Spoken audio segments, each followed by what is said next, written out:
Bahan gacoran, perawatannya gimana biar lekas.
Perawatannya gimana biar lekas mapan, itu sering saya gantang. Digantang terus ya berarti? Gantang terus, nanti kan jadi sendiri terbentuk itu kan di perjalanan. Resikonya kondangan ya mas ya berarti? Itu pasti.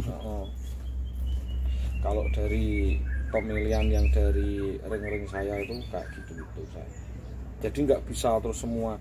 Tapi kalau mengatakan dari anak konslet bisa konslet apa enggak, saya pasti jamin salah satunya ada bisa mas. Udah mengalami berkali-kali saya jual Suwarti keluar 6 kali tetasan, yang satu udah konslet. Berarti karena Mas Gedu berani bicara seperti ini karena sudah membuktikan sendiri. Itu ya? Kemarin di rumahnya Om Teddy beli saya udah setahun anakan. Dulu induknya juga burung itu tak jual, keadaan masih bahan konslet, cuma udah konslet. Dibeli sekarang setahun juga konslet katanya. Beli saya murah belum konslet, kok bisa konslet? Lah mungkin di proses mereka pintar juga bisa. Ya. Mungkin dari turunan juga bisa gitu. Tapi kan menurut saya nggak bisa semua mas. Nggak bisa semua ya mas ya. Cuma terah kalau di hewan itu tetap penting mas. Terah itu nomor 1 menurut Mas Gedu. Ya, ayam Bangkok keluar ayam Bangkok kita crossing sama ayam KT kan ya nggak mungkin keluar Bangkok super. Iya. Kan gitu istilahnya. Logikanya kita itu ya ilustrasinya seperti itu. Istilahnya kayak ternak sapi, ternak kambing kan sama aja mas. Semua kan tetap faktor keturunan. Kita main merpati induan beli pasar, kita mengatakan merpati balap. Yang kalah darah sedikit pun kalah kencangnya kalau main merpati. Logikanya gitu aja mas. Simpel ya mas ya. Orang tua kita atlet istilahnya. Belum tentu di anak pertama kita sebagai anaknya kita bisa mengikuti orang tua kita jadi atlet, tapi nanti di anak kita mungkin bisa ya. Gitu. Faktor keturunan. Gitu. Kalau menurut Mas Gedu sendiri selama ini tantangan terbesar itu seperti apa sih mas? Kalau dalam masalah lovebird ya, khususnya kita ngomongin lovebird, itu tantangannya itu seperti apa? Masalah-masalah apa? Tantangan terbesar saya itu di cuaca mas. Kalau dalam saya kan pengerjaannya saya senang mengerjakan burung jantan. Lah burung jantan itu burung yang butuh panas. Kalau nggak ada panas sama aja saya di rumah nganggur mas. Ketika aku mengerjakannya bahan konslet loh, bukan burung konslet yang udah jadi. Nah, karena kalau burung konslet udah jadi kan kita tinggal ngelapangin aja kan udah enak, burung udah mapan. Tapi kalau bahan konslet ya burung emang masih bahan, cuaca itu hidupnya burung kan dari panas gitu. Ya sama tantangannya mungkin kondangan itu udah pasti. saya itu tiap hari gantang itu habis 300.000, 250.000. Dan ini banyak orang yang nggak tahu, jadi taunya mungkin juara, terus ternyata dibalik itu semua Mas Gendut sendiri mengalami seperti itu ya. Di Latberan Salatiga walaupun restart bisa juara Mas. Tapi jangan salah, saya bawa burung berapa? Bawa burung 10, yang juara 2, yang 8 kan zong Mas, kan gitu. Yang 8 kan amplop pun nggak mungkin bisa nutup istilahnya sekitaran gitu. Cuma niat saya kan nggak cari juara, saya ingin cari titiknya lobet itu maksimalnya kayak apa, karena jadi satu nutup kondangan dalam setengah tahun pun bisa tuh loh. Yang nggak cari itu Mas, istilah kita main, istilahnya orang judi Mas, ya kita kalah awal-awal nggak apa-apa, sekali suatu saat kita ketemu, kalau kita rezeki ya langsung hasil gitu. Hasil ya Mas ya, bisa menutup semua yang ya, pengeluaran yang sudah ya Mas ya. Kalau membicarakan kondangan Mas, nggak usah dibicarakan, tiap hari saya minus kalau ada gantangan 250.000 minimal itu, rokok, kopi, gantang udah pasti, kalikan aja sebulan. Ya itu ya bos bro, jadi dari pengalaman Mas Gendut sendiri juga nggak terus juara terus, jadi dalam mengolah bahan dari RHN juga itu butuh proses yang panjang, bahkan pengeluaran yang cukup banyak untuk melatih burung-burung tersebut sehingga menjadi burung-burung yang berkualitas ya bos bro. Jadi wajar kalau memang harga lobet-lobet di RHN ini tinggi itu karena memang benar-benar ada kualitasnya. Jadi nggak asal comot terus asal konslet gitu. Ternyata Mas Gendut sendiri memiliki prinsip sendiri. Jadi konslet itu ibaratnya ada grid-gridnya, dan Mas Gendut memilih yang benar-benar memiliki spek atau kualitas yang mumpuni ya Mas ya. Intinya ya, lebih ke apa ya? Gitu, saya. Seleranya Mas Gendut. Selera saya gitu. Saya punya selera sendiri Mas kalau di konser. Jadi inginnya itu tetap yang terbaik kalau saya gitu. Masalahnya kalau burung tak simpen pun jadinya lama, tapi sekali jadi tetap nutup gitu loh. Kalau asalan burung nggak lekas laku, ya sama aja, nanti malah burung rusak kan. Saya nyimpan burung percuma ya Mas ya. Kalau kualitas insya Allah tetap nggak usah ditawarkan pun banyak orang nyari. Kalau gitu tetap sampai saat ini kualitas nomor 1 ya Mas ya. Nggak laku nggak apa-apa, kalau saya burung nggak laku tak buat gajo sendiri. Kalau saya kan intinya saya pun puas bisa burung itu nampil. Apalagi kalau walaupun lomba itu kalah, saya lihat burung itu saya video, bisa tampil maksimal. Kalah loh Mas, walaupun kalah, pulang itu punya kebanggaan sendiri. Walaupun saya nggak pajang piagam piala, aku puas. Wah ini burung gini, mau orang kata apa terserah, karena kebahagiaan itu kan kita bikin Mas, bukan orang lain yang bikin ya Mas. Bukan orang lain yang bikin, bukan untuk kita cari, tapi kita bikin. Jadi aku seneng, udah seneng wis, istilahnya puas merasa bangga kepada diri sendiri. Cuma nanti ya tetap laku.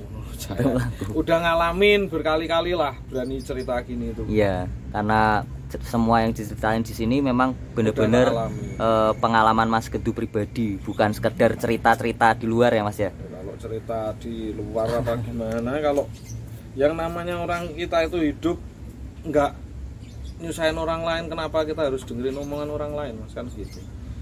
Kita ada apa-apa nggak mungkin kan kita sama orang lain, pasti keluarga. Lah gimana caranya kan cari uang buat rezeki keluarga gitu. Bahkan teman-teman yang di sini ya tak kasih tahu, kita kerja cari uang buat anak istri, buat keluarga, bukan buat orang lain.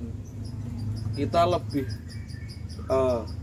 ke keluarga daripada ke orang lain, karena kan ya gimana Mas, doa semua itu kan dari keluarga. Iya bener, jadi berkah ya Mas ya hidupnya. Nah, ya saya kan sama anak-anak nerapin kedisiplinan.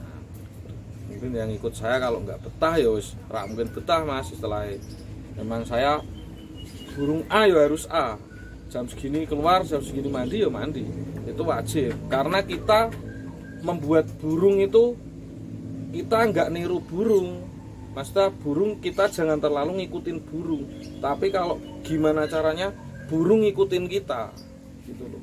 Kalau kita ngikutin dibalik burung, ya Mas ya, ya kita nurutin burung nggak ada habisnya Mas. Tapi kalau burung bisa nurut kita kan beda. Lah karena gimana caranya burung bisa nurut kita? Karena keterbiasaan. Beli burung, istilahnya burung dari luar pulau, burung ocean, burung yang datangnya dari kapal, burung jarah-jarah muda hutan istilahnya. Kita nurutin burung muda hutan itu, kita beli, kita rawat. Enggak kita rawat, cuma kita diemin, kita nurutin burung. Ya burung sampai kapanpun nggak mungkin bunyi. Kan keterbiasaannya udah di alam bebas Mas. iya. Tapi kalau kita burung harus ngikutin kita mandiin, kita apain, kita kerodong, kita latih gimana kan burung mapan. Nah itu loh namanya, kita jangan ngikutin burung, tapi gimana caranya burung yang ngikutin kita. Tuh. Jadi itu prinsip Mas Gendup seperti itu. Ya, nah, jadi ini kisah Mas Gendup ya Bos Bro. Mungkin saya sendiri pun beranggapan bahwa Mas Gendup bisa seperti ini kok, apa secara instan. Ternyata enggak.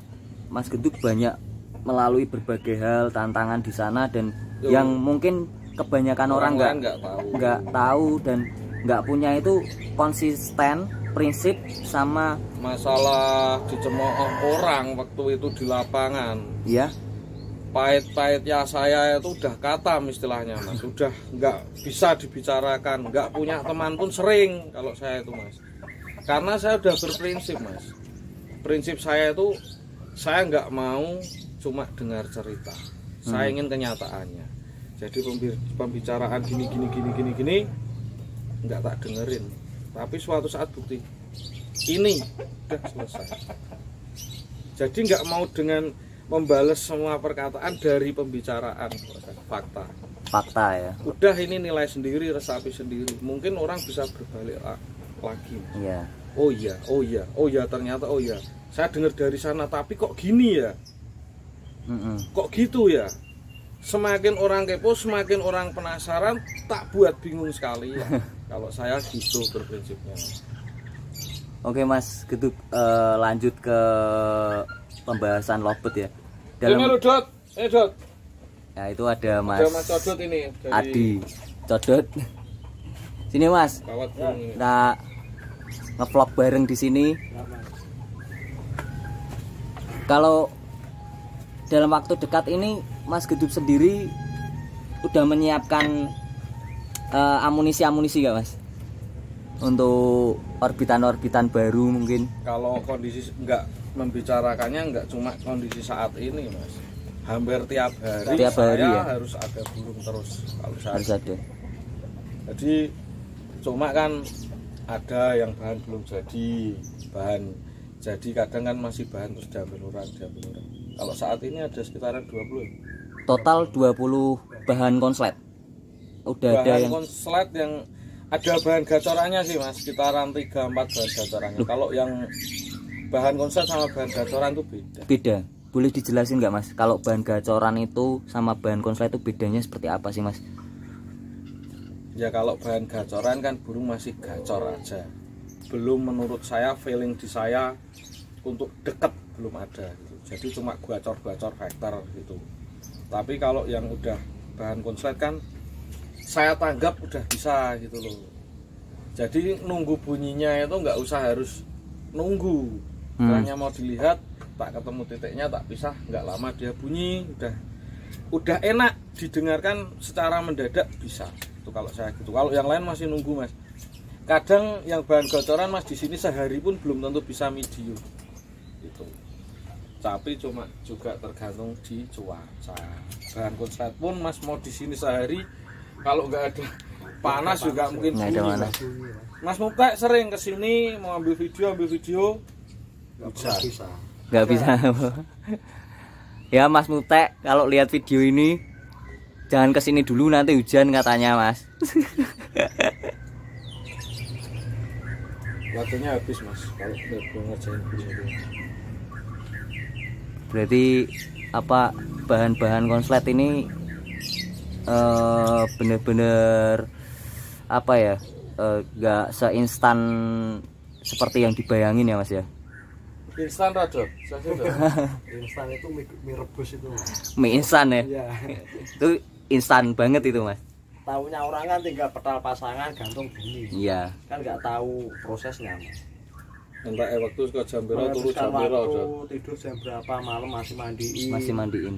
Itu mandiin nggak langsung ke kerodong mas, nunggu sampai kering baru dimasukin ke sangkar kotak glodok baru dikerodong. Besok diulangi lagi pagi jam 7 jam 8 jemur mandi. Jadi prosesnya bener-bener lama juga ya mas? Ya lama mas. Gadot ya? Lama mas. Nggak ada istilah rezeki, konsep rezeki aku pernah belum ketemu mas kalau konsep rezeki itu. Kalau nggak usaha ya nggak mungkin mas. Rezeki kan dari usaha mas, dari iya bener. Makanya RHN sendiri banyak mengorbitkan lobet-lobet konslet itu karena juga usahanya yang baru saya ketahui ternyata nggak semudah itu ya mas ya, nggak semudah yang saya bayangin. Banyak ke apa kelabaran aja kita bawa yang dinaikin konslet. Padahal itu masih bahan, masih bahan. Belum tentu bunyi. Tapi sekali bunyi orang mesti, itu mana konslet. Padahal baru hari itu dia bunyikan gitu.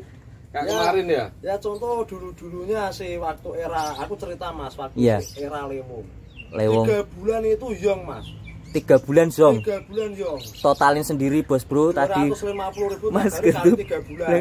250.000 kali 3 bulan. Nah. Tolong ditotal sendiri ya bos, saya itu, juga pusing kalau orang-orang pada bingung burung kayak gitu digantang apa nggak ada burung yang lain. Aku diem, juri-juri pun bilang gitu, oh gak bunyi biarin.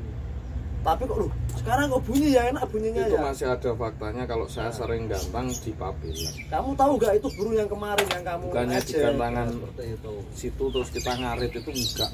Gantangan nggak ada pesertanya, peserta sedikit pun saya gantang karena saya nggak cari amplop, nggak cari kemenangan ya mas ya. Kemenangan nanti kalau burung itu udah jadi saya ke luar kota ya harus menang. Jadi cari event gitu ya. Balesnya di situ.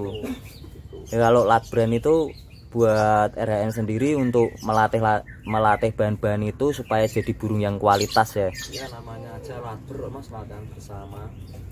Bener mas. Oh burung udara aja tetap kita latih kok mas, kita panasin kok. Jadi nggak terus didiemin ya mas? Enggak, malah itu justru kesalahannya. Mau gitu. Orang bicarain itu mau ngarit pakai burung konslet itu nanti sekarang penilaiannya restart gimana itu terserah. Aku intinya ingin tahu burung itu poin berapa. Makanya saya terkadang cuma minta piagam poin tertinggi itu buat kebanggaan saya sendiri. Iya. Kita menakar mas. Oh, buat ukuran. Buat tolak ukur sendiri ya. Oh burung kita kok poinnya kok keluar cuma 1.500. Berarti kan kita kalau mau ke event berarti belum berani. Harus jadi punya tolak ukur sendiri. Kalau di Ronggolawe Salatiga patokannya kalau di Pasar Banyu Putih tempatnya Mas Purnasa itu kan penilaiannya itu susah. Penilaiannya itu bener merah segini oh segini. Itu tak ukur kalau di Pasar Banyu Putih itu di tempat lain itu kan ada merah 150 kalau di situ 200 ya. Burung poin 2100, 1800 pun udah berani, tapi kalau di yang lain mungkin poin segitu saya belum berani. Jadi tiap gantangan sana itu beda. Jadi harus mempertimbangkan itu juga ya. Kalau udah di EO kan udah berbeda mas. Nggak asal aja ya mas ya. Jadi kalau di pasar kan udah rame orang, terus apa lah itu. Saya kalau ke pasar, ke daerah Pasar Banyu Putih itu kalau burungnya yang udah benar-benar mau setengah mateng, udah nggak takut orang apa gimana, patokan saya 1800 ya, 1800 sampai 2100 sekitaran itu. Mungkin di luar nanti udah 3000 bisa up lagi ya. Kalau di daerah yang Pabelan apa mana itu saya patokannya 2600 itu. 2600 2700 itu. Kan merahnya 150. Menakar kan dari latberan mas. Jadi kan tiap kita nggak bisa terus mematok poin sekian saya udah berani keluar, lihat EO nya dulu, lihat pakemnya EO gimana gitu. baru bisa tahu kemampuan burung ini itu sampai di mana ya Mas? Iyalah, nggak asal kita bawa ya kita salah. Jadi gitu Bos Bro, semuanya itu Ya, memang itu salah benar-benar satu butuh strategi, Mas, taktik gitu.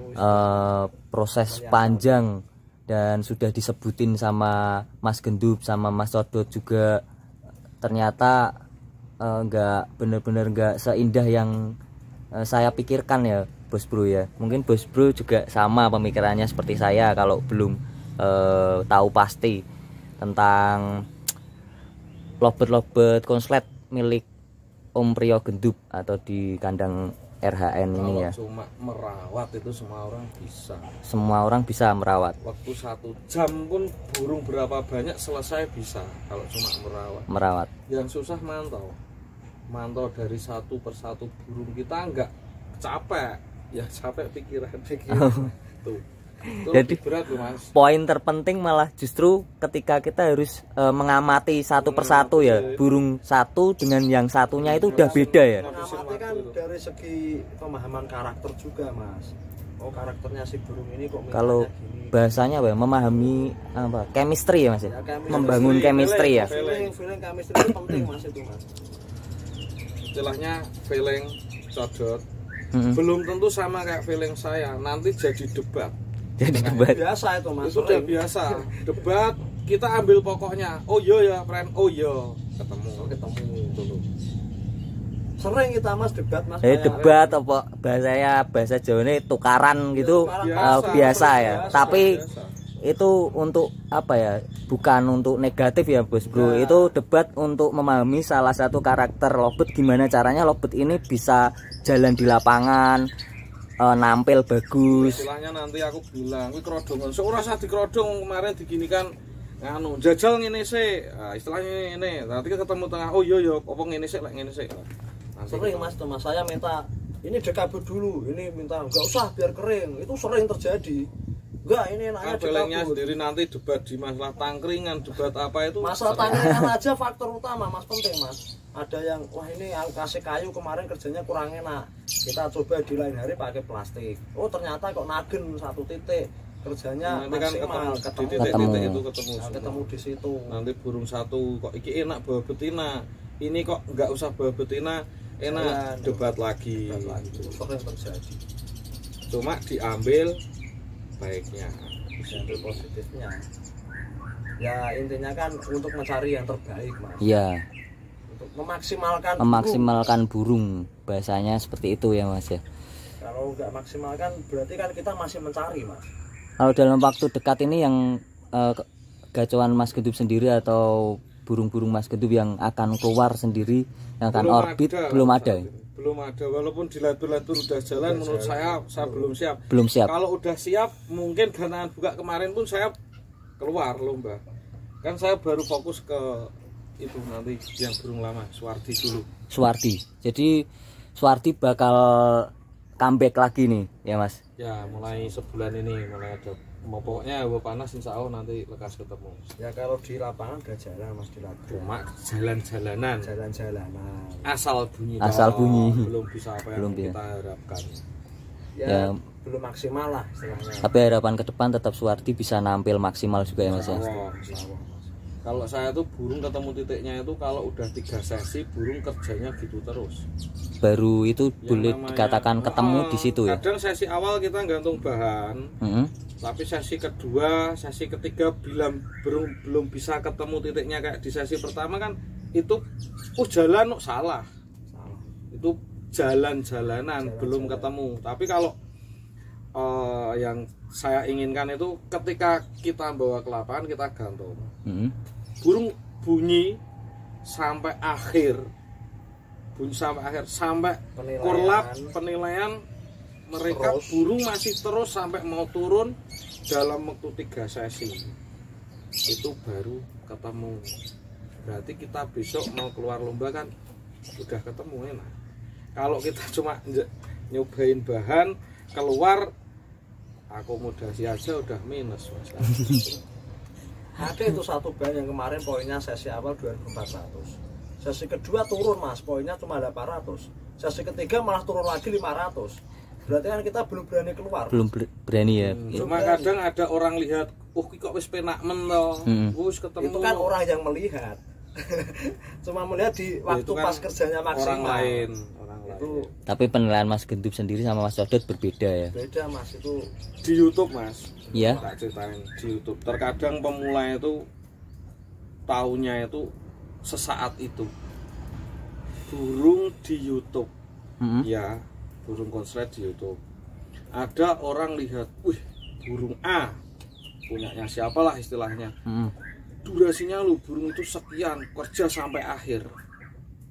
Ketika burung itu masuk di YouTube. Tapi mereka tahu nggak di sesi-sesi sebelumnya apa sesi setelah itu? Nah, yang namanya media, saya sendiri bilang ke si media, main 3-4 sesi.